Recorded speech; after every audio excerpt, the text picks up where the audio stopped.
So a recording has come out of an industry meeting of oil executives back in June of 2017. And it's very interesting how happy these people were about the access that they had already gotten to Donald Trump and his administration. Remember, this is June 2017, this is just a few months into the administration, but already they were gleeful at the amount of access that they had. And so Politico did a write about it. I'm not the biggest fan of Politico, but in this particular case, I do like what they've been able to reveal. So the previous 8 years before then for the industry had been kind of bad. The Obama administration, from their point of view, and environmental groups had put together a quote target list of everything that they wanted done to shut down the oil and gas industry. But now, not so much. Now they had access. And so Barry Russell, this is the IPAA CEO, said it's really a new thing for us. For example, next week I'm invited to the White House to talk about tax code. Last week we were talking to Secretary Pruitt. In about 2 weeks, we have a meeting with Secretary Zinke. So we have unprecedented access to people that are in positions who are trying to help us, which is great.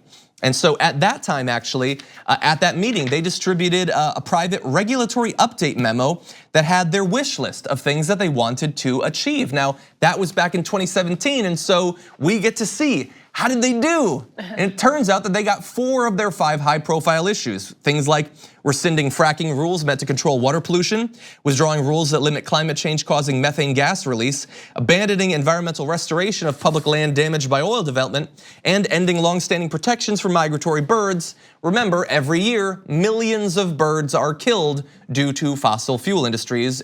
That's when there were regulations, by the way. Now, it will be far higher, of course. But just even, I don't know, can we bring that back up? Just that breakdown that you just had up there.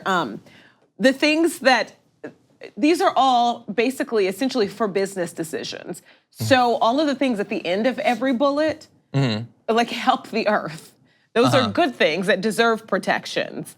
And they got to just mark that out for business decisions. Exactly, and some of these were so hard fought, like actually taking methane release seriously, like that happened years and years into Obama's administration. But it is extremely important because it's far worse for the climate than carbon. It's like 88 times worse, but we got that rule. Now, Obama was not blameless on the environment. He did not go far enough in some directions, but subsidies for electric vehicles, subsidies for alternative fuels, methane restrictions, new restrictions on fracking, not eliminating or anything, but new restrictions. And then Trump gets in office. Right. And you can say goodbye to all of that. Right. And many others that we've done roundups of before on the damage report. And so that's devastating. More devastating though is possibly what's coming. So at the time, one of the reasons they were so gleeful, this is back in 2017, is that David Bernhardt, their former lawyer, had been appointed by Donald Trump to the #2 position at the Department of the Interior. And once this guy was in there, he pushed their agenda. Now he wasn't in charge or anything, but he was there. He was able to get the meetings and all of that. Now, he's the nominee to take over that entire department. So they'll have even more access. And by the way, seems kind of relevant, but that guy, David Bernhardt, who might be the next Secretary of the Interior, him and his former lobbying firm have donated almost $1 million to senators since 2013. The exact senators who will be voting on whether he gets to take over the Department of the Interior. So on top of the environmental destruction, you also have a gigantic dose of corruption of the more traditional sort.